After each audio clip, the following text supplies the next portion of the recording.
2029 നിയമസഭാ തെരഞ്ഞെടുപ്പ് മുതൽ മഹാരാഷ്ട്രയിലെ നാഗ്പൂർ സൗത്ത് വെസ്റ്റ് മണ്ഡലത്തിൽ നിന്നും തുടർച്ചയായി 4ാം തവണയും വിജയിച്ചു വന്ന നേതാവാണ് ദേവേന്ദ്ര ഫട്നാവിസ്. നിലവിൽ ദേവേന്ദ്ര ഫട്നാവിസിന്റെ വിജയം വലിയ ക്രമക്കേടിലൂടെയാണ് എന്ന് ബോധ്യപ്പെടുത്തുന്ന തെളിവുകൾ സുപ്രീം കോടതിക്ക് കൈമാറുകയാണ് പ്രതിപക്ഷ നേതാവായ രാഹുൽ ഗാന്ധി. സുപ്രീം കോടതിയുടെ നിർണായക വിധി കൂടി വരുമ്പോൾ ഒരുപക്ഷെ മുഖ്യമന്ത്രി സ്ഥാനം നഷ്ടപ്പെട്ടേക്കാം എന്നുള്ളത് മഹാരാഷ്ട്രയിലെ നിരവധിയായിട്ടുള്ള ചാനലുകൾ വ്യക്തമാക്കുന്നുണ്ട്. ഇതിനോടകം തന്നെ ഗോദി മീഡിയകളിൽ പലതിനും സംശയത്തിൻ്റെ മുൾമുനയുയർത്തുന്ന ചോദ്യങ്ങൾ വരുന്നുണ്ടോ എങ്കിലും അതെല്ലാം ഒരു വൺ സൈഡ് രീതിയിലായിരുന്നു. അതായത് മനഃപൂർവ്വം BJPയുടെ വിജയത്തെക്കുറിച്ച് കുറച്ചു കാണിക്കാൻ വേണ്ടി കോൺഗ്രസ് നടത്തുന്ന ശ്രമമാണ് എന്ന് പറഞ്ഞു വരികയാണ് ആ ഗോദി മീഡിയകൾ ചെയ്യുന്നത്. എന്നാൽ ആ വാർത്തയിൽ കഴമ്പുണ്ടെന്ന് മനസ്സിലാക്കിയതോടുകൂടി സംഗതി അവരുടെ കൈവിട്ടു പോവുകയാണ്. ആ വാർത്ത ഏറെ നാൾ മറച്ചു വെക്കാൻ കഴിയില്ല എന്ന് മനസ്സിലാക്കിയതോടുകൂടി അർണബ് ഗോസ്വാമി അടക്കമുള്ള ഗോദി മീഡിയയുടെ പ്രമുഖർ പത്തിമടക്കിയിരിക്കുന്ന ഒരു സാഹചര്യമാണ് ഇപ്പോഴുള്ളത്. മഹാരാഷ്ട്രയിൽ നിരവധി മണ്ഡലങ്ങളിൽ ഉണ്ടായ തിരിമറിയും വോട്ടർ പട്ടികയിൽ 70 ലക്ഷത്തോളം വോട്ടുകൾ അധികമായി 5 മാസത്തിനിടയിൽ ചേർത്തതും ഇത് രണ്ടും വ്യക്തമായ തെളിവുകളോടുകൂടിയാണ് കോൺഗ്രസിൻ്റെ ദേശീയ അധ്യക്ഷൻ മല്ലികാർജുൻ ഖാർഗെ പത്രസമ്മേളനം വിളിച്ചു ചേർത്ത് മാധ്യമ പ്രവർത്തകർക്ക് മുമ്പിൽ കൈമാറിയിരിക്കുന്നത്. എന്നിട്ടും പല രീതിയിലും അതിനെ വളച്ചൊടിക്കാൻ ശ്രമിച്ചു.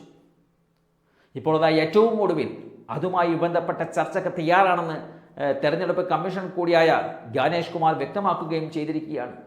തെരഞ്ഞെടുപ്പ് കമ്മീഷന്റെ ഇലക്ഷൻ പോലും നീതിയുക്തമായി അല്ല നടന്നത് എന്ന് വാദിച്ചയാളാണ് രാഹുൽ ഗാന്ധി. ആ പാനലിലെ ഒരു അംഗം കൂടിയായിട്ടുള്ള രാഹുൽ ഗാന്ധി ഒടുവിൽ ഇറങ്ങി പോകേണ്ടി വന്ന സാഹചര്യമുണ്ടായിരുന്നു. കാരണം പ്രധാനമന്ത്രിയും ആഭ്യന്തരമന്ത്രിയും കൂടി ചേർന്ന് ഏകപക്ഷീയമായി നിലപാടെടുക്കുമ്പോൾ അതിലെ മൂന്നാമനായ രാഹുൽ ഗാന്ധിക്ക് വോയിസ് ഇല്ലാതാകുന്നു എന്നത് ജനാധിപത്യ വിരുദ്ധമായ ഒരു കാര്യമാണ്. അങ്ങനെ തെരഞ്ഞെടുക്കപ്പെട്ട ജ്ഞാനേഷ് കുമാറിന് ഒരു വിലയും സമൂഹത്തിൽ പ്രതിപക്ഷം കൊടുക്കില്ല എന്നുള്ളത് വളരെ വ്യക്തമാണ്. എന്നാൽ ഇപ്പോഴത്തെ ഈ അപകടം മനസ്സിലാക്കിക്കൊണ്ടാണ് രാഹുൽ ഗാന്ധിയെ ജ്ഞാനേഷ് കുമാർ നേരിട്ട് ചർച്ചയ്ക്ക് വിളിച്ചിരിക്കുന്നത്.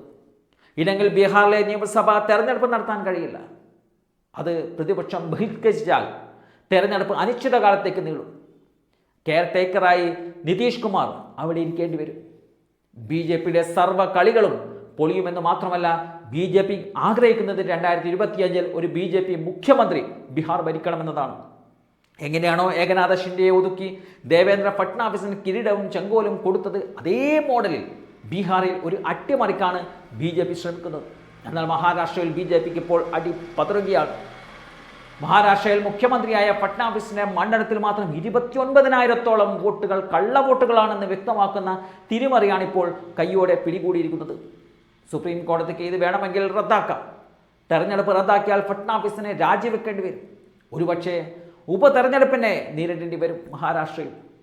അതിനേക്കാൾ പ്രാധാന്യമെന്നത് നാഗ്പൂർ സൗത്ത് വെസ്റ്റിൽ നിന്നും ഫട്നാവിസിനെ രാജിവെക്കേണ്ട ഒരു സാഹചര്യം ഉണ്ടായാൽ കൂടെ ഏകനാഥ ഷിൻഡെ നിൽക്കില്ല എന്നുള്ളതാണ്.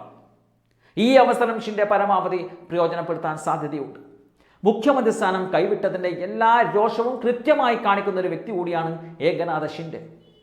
അദ്ദേഹത്തെ സംബന്ധിച്ചിടത്തോളം കറിവേപ്പില പോലെ വലിച്ചെറിഞ്ഞ BJPയോട് കണക്ക് തീർക്കാൻ പറ്റിയ ഒരു അവസരം കൂടിയാണ് കോൺഗ്രസ് ഇപ്പോൾ ഒരുക്കി കൊടുത്തിരിക്കുന്നത്.